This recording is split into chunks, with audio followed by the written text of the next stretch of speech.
Sabahlar.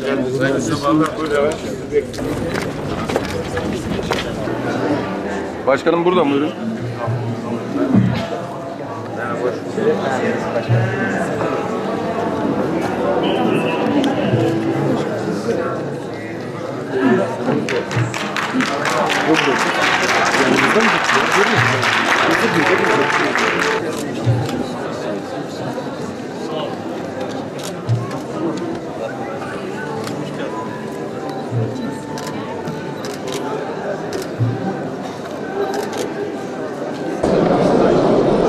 Habur sınır kapısı şu an itibariyle açık durumda ama baktığımız zaman önceki günlere göre giriş çıkışların çok azaldığını görüyoruz.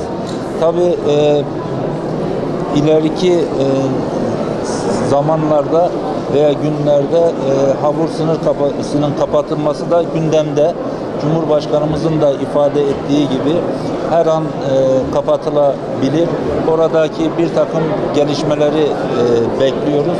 O gelişmelerin neticesine göre de sınır kapımızı kapatıp başka önlemleri de birlikte işte petrol vanasının kapatılması gibi bir takım önlemler, yaptırımlar var.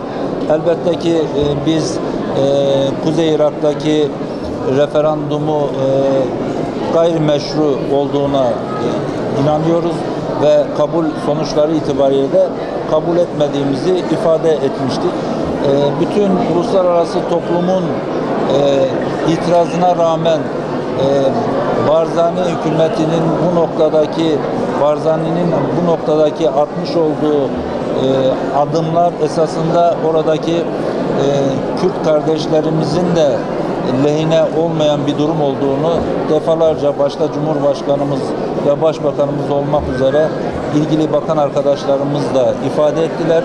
Elbette ki bunun bir takım sıkıntıları da olacak. Esasında bu referandumun sonuçlarıyla beraber bu sıkıntılı bir sürece de girdiğini göstermiş oldular. Biz de daha önce ifade ettiğimiz 3 aşamalı tedbirleri zamanı ve yeri geldiğinde uygulamaya başlanacak.